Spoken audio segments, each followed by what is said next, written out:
लागे ना रे कृष्ण बिना भला लागे ना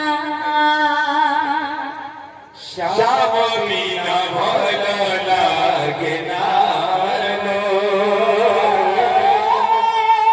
कृष्ण बिना भला लागे ना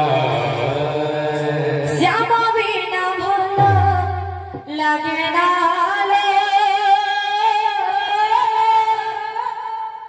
कृष्ण बिना भला लागे ना श्याम बिना भला लागे ना कृष्ण बिना भला लागे ना।